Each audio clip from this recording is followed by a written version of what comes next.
Dahil higit sa buwan na ho yung ating tanim na mais, timpla na ako ng abono para makapag-abono na ho kami ng aming tanim na mais. Hapon na din ho kami nakapag-start kaya pinagtulong-tulungan na ho naming apat. May pumasyal din pala sa atin farm ng umaga saka ho nung hapon. Dumating din ho si Sir Gerald, dinala ho yung ating butong itatanim na sitaw. First day na naman ni John Mags kaya bigla nag-aya mamandaw. At yung mga nakuha naming screen ay inuwi na namin.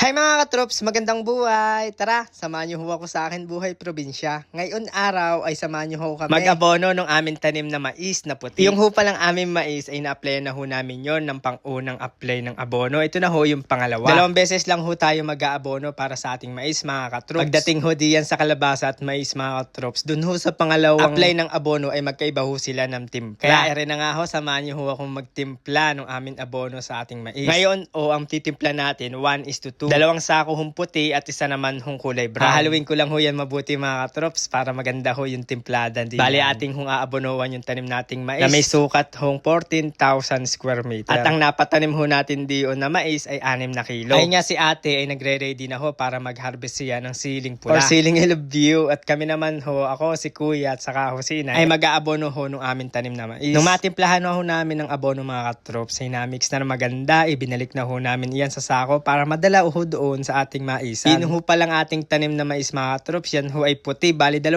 buwan or 60 days lang ho yan aanihin na. Nagawa pala ako ng sakong mga katrops na ating paglalagyan ng abono. Mahirap po kasi sa timba na karga mo sa kaliwang kamay tapos gagamitin mong panglaglag ho ng abono yung kanan ay magmamanhid or mangangalay yung iyong kaliwang balika at saka kamay. Dahil mainit na nga ho pala mga katrops, naglagay na tayo ng damit diyan sa ating mukha para maiwasan mangitim. Yan pala yung ating tanim na mais mga katrops at aabonohan na natin iyan. Dahil may kahabahan ho yan mga katrops, meron ho kaming abono din sa pagkabilang dulo. Para pag naubos na ho yung amin dalang abono, ay doon na kami kukuha sa dulo. Sayang kasi yung lakad, kung lalakad ka para kumuha na abono doon sa kabilang dulo. Sabi ko nga diyan kay inay saka kuya, ay gawin, ay lagyan sabitan sa balikat ng timba nila para hindi ho sila mahirapan sa pag-aabono. Madami-dami rin ho yung ating aabonohan mga katrops, kaya ayan, paspasan lang ho sa paglalaglag. Sa pagbabagsak naman ho o binabagsak namin abono mga katrops, ay konti lahang ho, hindi yan ho isang dako. Bali, naabono ho namin sa 1 kilong mais na tanim mga katrops sa isang kaban. Kaya dahil 6 na kilo iyan, 6 na sakong abono ho yung ma-apply natin para sa ating pangalawang apply ng abono. Tanghali na po pala kami nag-umpisa diyan mga katrops, kaya talagang taklob na taklob,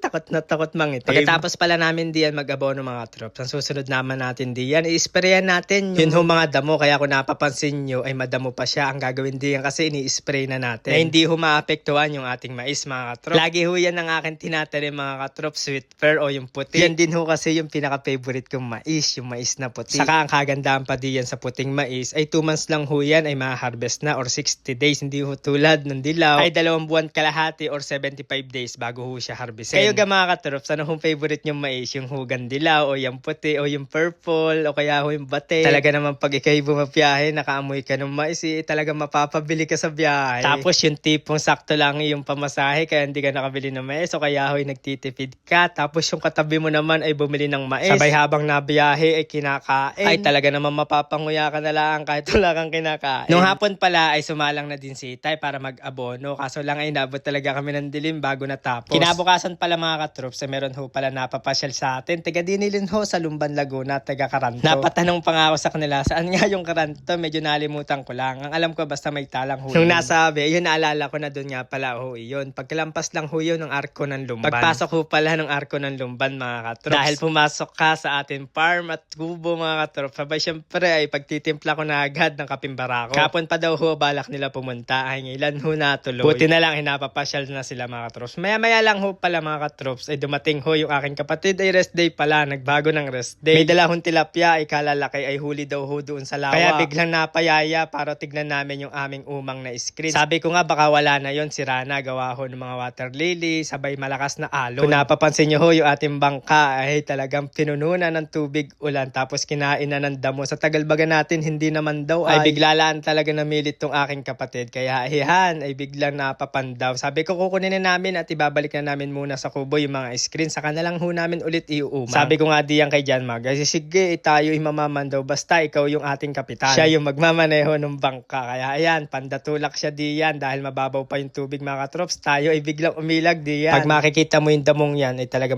mapapailag ka, wag mong hahawakan or mapapadiit diyan ay dahil para ho yung blade sa talas. Diyan malapit na ho kami makalabas papunta ho ng lawa. Kala niya ay matatapos na yung kanyang pagtutulak diyan dahil doon sa labas ay mababaw pa din naman kaya magtutulak pa din iyan ng kaunti. Paglabas namin diyan kami napatutok sa malaking tubo. Kitang-kita din ho namin yung mga sasakyan na dumadaan diyan sa may Kalayaan at saka ho papasok sa Lumban, Laguna. At dahil nakalabas na kami at nakapasok na kami ng lawa mga katrops, ayan, dadiretso na kami, iikot na kami papunta dun sa Umang. Dahil umaga, nakatapit kami sa may Kalayaan, ay against the light. Ay sunrise ho, inyo nakikita. Nung medyo may kalaliman na yung tubig mga katrops, ayan ho, sumakay na ho si John Mags para makapagsagwan. Naiwan pala namin yung tikin, kaya ayan, pandasagwan siya diyan. Sa tagal baga naman hindi nakapamandaw eh, talagang kulang-kulang. Yung amin dalang gamit ha, hindi kami. May mga napapadpad pala din yung mga bote mga katrops, eh akin ho yung kinukuha para maiwasan ho. May mabubog pag hunatapakan. May mga naglalakad din kasi diyan mga katrops. At yan yung iba ho ay may mga laman ho yung isda o kaya ho hipon. Yan hong boting na nakuha ko ay meron ho siyang laman biya. Kala ko nga nung una ay maliit na bulig. Yung mapansin ko ay parang transparent yung kanyang katawan. Aba, biya pala yung amin nahuli. Yan nga pala yung pinaka-favorite kong daing. Sarap po niyan i-partner sa sinangag. Pag naman madamit-dami kang ganyan ay mas masarap na manggat. Sabi ko nga diyan sa aking kapatid na magbota na kami kasi naglalakad na kami diyan sa lawa para ma-check namin yung ating mga boborat. Mahirap kasi matapakan natin yung mga bubog diyan. Pag naman kami may nakikitang bote, bubog, ay talaga nilalagay na namin sa bangka, ay amin na hong inaahon doon sa itaas. Sa pagkakatibay naman ng ating screen mga katrupso, kung napapansin nyo ay talagang buo pa. Yun nga lang, ay medyo may kababawan na yung tubig dito. Meron tayong umang doon sa may kabila, sa malalim. 6 na piraso ho yun, kaso hindi na namin makita. Higit sa buwan baga naman, hindi naman daw. Talaga naman masisira na ho ng alon yun, saka matatabunan ng water lily, kaya hindi na ho namin makita yun mga katrops. May inahon hong baso itong aking kapatid, ay tuwan-tuwa, ay may laman daw hong hipon. Sabi ko ay maghihipon na baga tayo para tayo makapaggat-an na. Pag may 1 kilo kang hipon na gayaan iyong gagat-an, yung ginat-ang lumban, ay talaga naman mapapadami ang kain mo diyon. Tapos meron hong ampalaya. Dahil uminit na at sobrang init na, ayan, di na ho namin hinanap yung ibang screen. Dahil hindi na ho namin makita, ayan, umuwi na kami mga katrops. Habang pahuwi ay umahanap kami ng tulya ng mga buhay, kaso wala kami nakita. Pero nagbabaka-baka sakali pa kami para manguha ng tulya. Pumunta pala ako ng Santa Cruz mga katrops at umuwi din ng bahay sa bayan sa Lumban. Na meron ho palang bumisita sa atin, pumasyal din sa farm. Buti na lang ay naantay ako, isakto pauwi na din ako. Hapon na pala yan mga katrops. Siyempre dahil pumunta na naman sila sa ating farm, abay pagtitimpla na ulit natin yan ng kapimbarako. Dumating pala din si Sir Gerald, ayan, dala na ho yung ating buto ng sitaw. Ay itatanim ho na natin yan sa susunod na araw mga katrops. Kaya maraming salamat ho sa inyo mga katrops. Love, love!